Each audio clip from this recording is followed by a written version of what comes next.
Welcome to Study Loop. Hello everyone, today we're doing chapter 17, problem 64. This is one of the challenging problems in textbook, and this problem asks us that we have an observed proton NMR data, and we need to determine whether C, which is this compound here, and its dianion, so then I'll draw this dianion over here, so we have two anions, are aromatic, antiaromatic, or not aromatic. So the molecule shows an NMR spectra. So this molecule shows NMR spectra with 6 hydrogens at 4.25 ppm and 10 hydrogens at 8 to 8.6 ppm. However, the dianionic form has an H NMR spectra showing 6 hydrogens at 21 ppm and 10 hydrogens at 3 ppm. Why are these signals shifted upfield or downfield to such a large extent? So we need to explain why are these signals upfield or downfield shifted, and whether these molecules are aromatic, antiaromatic, or not aromatic. Well, first let's start with the neutral version of the molecule, and let's identify all the proton types. So we have two types of protons here. You have 10 protons from the perimetry of this molecule.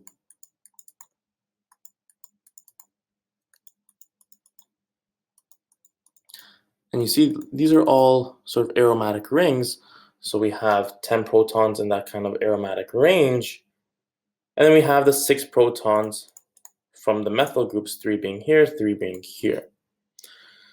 So we need to determine, is this molecule aromatic? So the criteria for aromaticity is a few. Number 1, it must be cyclical, which it is. Number 2, it must be planar, which it kind of is not really because of these stereochemistry. So already it's not planar. But more importantly, number 3, every single carbon atom in the cyclical structure must be sp2 hybridized. That means there must be only 3 things attached to it. But these 2 carbons have 4 things attached to it because each of these are bound to a hydrogen. So we have hydrogen, carbon, carbon, carbon, carbon. That's 4 things. So these 2 are sp3 carbons. So right off the bat, we know that this is not going to be an aromatic compound.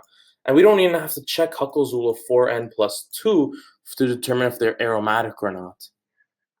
Well, so this molecule is not aromatic because it doesn't have all sp2 hybridized atoms, and it doesn't follow Huckel's 4n plus 2 rules. Well, what about the diatomic version of this? So again, we have those 10 protons that are all on the outside perimetry of this molecule. And then we have the 6 protons from the 2 methyl groups. But now we can say that every single atom here is sp2 hybridized because we actually lost those hydrogens in the neutral form because we gained an extra pair of electrons. And actually we gained 2 pair of electrons. So now all the rules for aromaticity are followed, but now we need to determine if it follows the 4n plus 2 rule.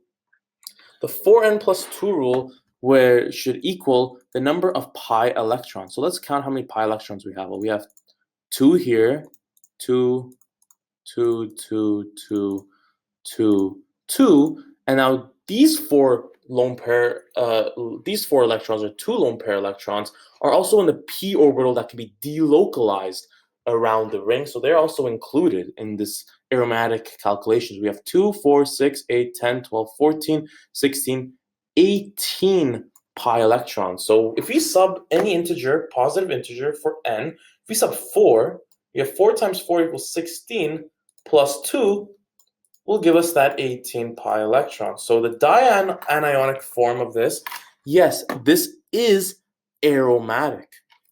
But now let's look at the trend. So we see that the 6 hydrogens on the 2 methyls are extremely downfield shifted, while the 10 hydrogens are extremely upfield shifted. So what does it mean to be downfield shifted? That means that we have taken electron density away from these hydrogens, and we've now reduced the amount of shielding on these hydrogens. So now the resonance or the spin flip of the hydrogen nucleus will occur at a much lower frequency or down field on the left of your H NMR spectra. But at the same time, what's happened is that we've now upfield shifted the 10 protons on a perimetry. What does that mean? That means that we've taken that electron density and we've localized it around these hydrogen nuclei. So now these hydrogen nuclei have such large electron density around it that now it's going to take such a high frequency to cause that spin flip or resonance to occur, meaning that it's going to be upfield shifted or to the right on our NMR spectra. And we can actually explain why this happens. Well, these two, the addition or the loss of these two hydrogens gained two lone pair electrons, which are residing in the p orbitals, which look like these. These p orbitals can delocalize around the ring, making this ring fully aromatic. So these electrons can fully delocalize around the ring. And if we see this delocalization will concentrate all the electron density to the perimetry of this molecule. So if you see what I'm doing here, all of these are going to localize on the perimetry of your molecule.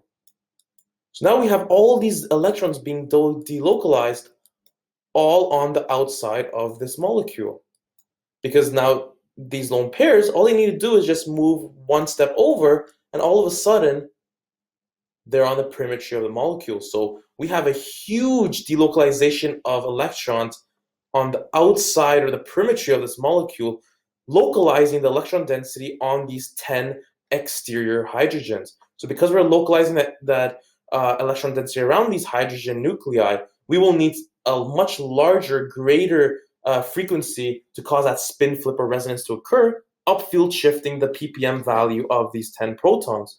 But at the same time as we're taking electron density to perimetry of this molecule, we're losing electron density from the middle of this molecule. We're losing electron density away from these 6 hydrogen nucleus. So as we're losing this electron density in the middle, we're gaining it on the perimetry. So because we're losing this electron density on the middle of these 6 hydrogen nucleus, we're actually required to use a much lower frequency to cause that spin flip to occur, resonance. So we downfield shift the ppm value of these 6 protons.